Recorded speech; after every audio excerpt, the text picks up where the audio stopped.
India is emotional about cricket. They love the sport and the passion runs deep. And like how Bollywood captures the true essence of the Indian life story, so does cricket. There is drama and theatrics and poetic justice everywhere you look. If it isn't present in the movie narratives, then it is in the cricket. And India beating Australia at the T20 World Cup was one such moment. It brought out the emotional cricket fan in everyone. When it comes to passion, we somehow look at the Pakistani cricket fan, the ones who are ready to whip up memes and attack their team.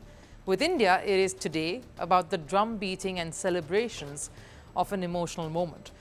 And that day on November 19, 2023, last year, it was not just the Indian cricket team who went home disheartened, dejected. Millions of fans drowned their sorrows that night for many nights to come.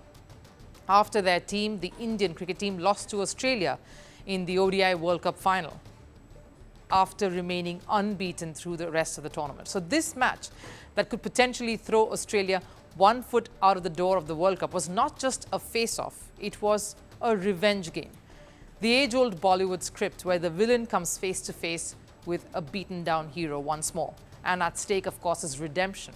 A chance to somehow erase a very disturbing, troublesome past memory. And the stage was set. India in top form coming ahead and face to face with one of the top contenders at this World Cup. And Rohit Sharma, the captain under fire, for averaging barely 25 in the tournament, was taking center stage. Now, he may have started the knock slow, but Rohit's blistering performance set the tone and somehow defined the match. It somehow took the wind out of the attack, and the Australian defiance wilted under Rohit Sharma's onslaught. When India were 51 for 1, Rohit alone had contributed 50 of those runs. He brought the fastest 50 of this World Cup in just 19 balls. He scored 92 eventually of 41 deliveries.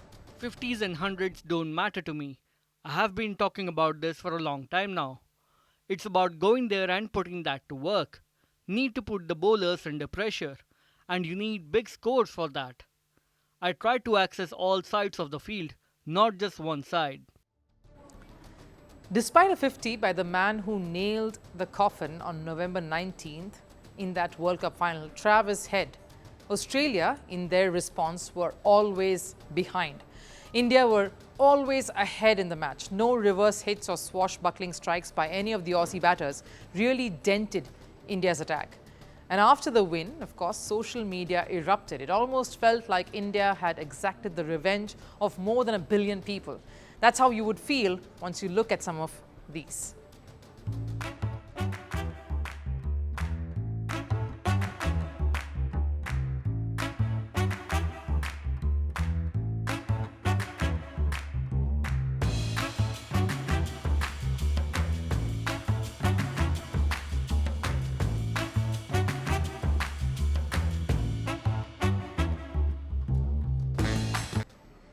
It's true, Indian fans never forget. The Indian Premier League watchers may cheer an Australian on. That's when borders are forgotten and loyalty for clubs takes over.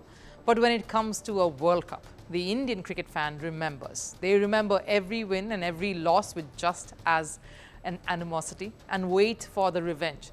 For the Indian fan, Travis Head was the most wanted, and they celebrated India's best bowler sending him back. And just the fact that Captain Rohit Sharma took that catch meant justice was delivered. Poetic justice had prevailed. The movie had a just, perfect ending. Because how apt that the main hero of this film was Captain Rohit Sharma, someone who comes from the Indian city of Mumbai, the city of dreams, the birthplace of Bollywood. And it rings true for others too, who know a little bit about Mumbai, formerly Bombay, and Bollywood.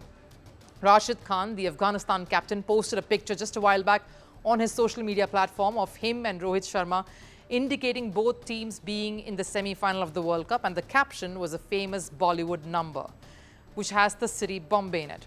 But I want to take a moment to talk about Rohit Sharma here, the man who really never gives up, the one Indian cricketers all rally around, the man who famously, ahead of the 2023 World Cup, said casually it would be nice to win a World Cup.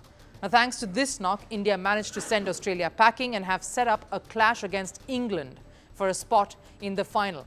And if you thought we are done with the Bollywood narrative, the revenge story at the World Cups is over, I would have to correct you. India takes on England, and this is the same side that had knocked out India in the 2022 T20 World Cup. It was another semi-final. And not just that, there was also the World Cup 2019 ODI semi-final, and you can't forget that Dhoni dismissal. It's all very poignant, and as you know, the Indian fan will not forget.